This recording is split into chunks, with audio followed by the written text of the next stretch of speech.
在眼裏與嫉妒的家庭中，誰是贏家？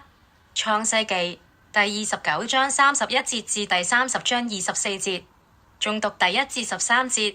拉結見自己不給雅各生孩子，就嫉妒他姊姊，對雅各說：你給我孩子，不然讓我死了吧。雅各對拉結生氣，說：是我代替神使你生不出孩子的嗎？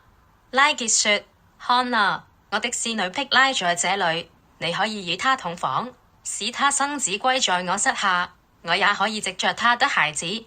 拉結就把他的婢女辟拉給丈夫為妾，雅各與她同房。辟拉懷孕，為雅各生了一個兒子。拉結給他起名叫但，說：神為我伸冤，也聽了我的聲音，賜給我一個兒子。拉結的婢女辟拉又懷孕，為雅各生了第二個兒子。拉結給他起名叫拿弗他利，說：我與我姊姊大大較力，並且得勝了。利亞見自己停了生育，就把他的婢女色帕給雅各為妾。利亞的婢女色帕為雅各生了一個兒子。利亞給他起名叫加德，說：真是幸運。利亞的婢女色帕又為雅各生了第二個兒子。利亞給他起名叫瓦切，說：我真有福啊！眾女子都要稱我有福。弟兄姊妹平安。當我們讀創世記時，常會被那些信心偉人的故事激勵，但如果我們誠實地面對經文，會發現聖經並非總是記載美滿的家庭。今天我們探討的主題是一個多妻的婚姻敘事。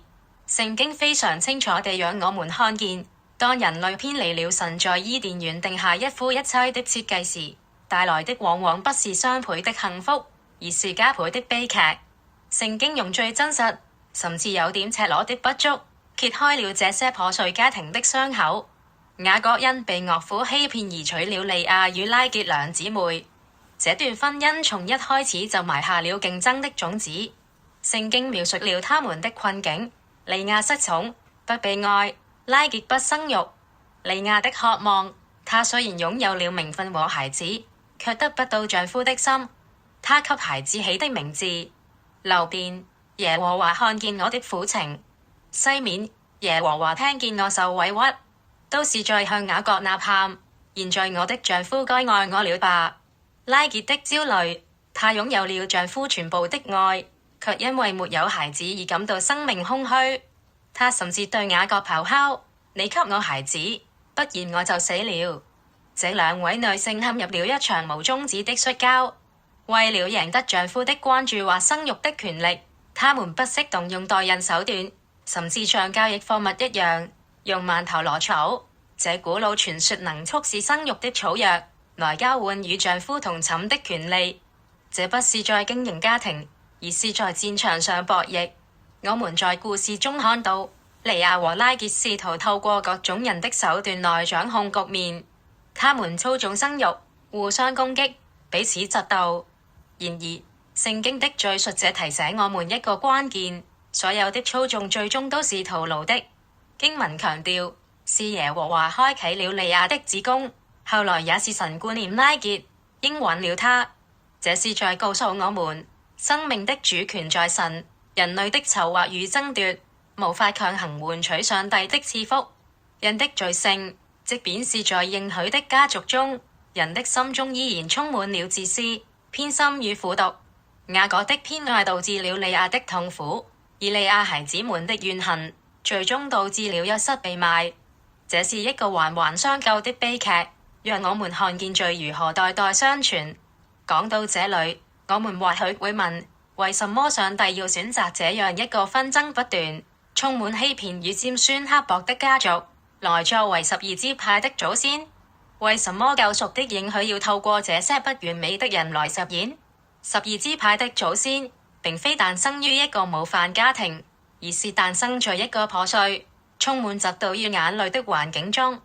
他們的父親是個騙子，母親們是充滿苦毒的競爭者，但上帝卻說：我要透過他們成就我對亞伯拉罕的應許。如果要我回答在眼淚與嫉妒的家庭中誰是贏家，我會說我們沒有贏家，反而讓我們深刻地反省人裡面的問題是哪裡出錯。上帝如何介入？上帝能在人類罪惡的廢墟上建立起他的國度。上帝的恩典大過罪惡。我們得到救贖，並非因為我們比利亞或拉結更聖潔，而是因為上帝的憐憫。人非靠行為，乃靠恩典。弟兄姊妹，也許你現在也處於一段破碎的關係中，或者你正為家中的紛爭感到筋疲力竭。請記得，雅各家的故事告訴我們，神能在混亂中工作。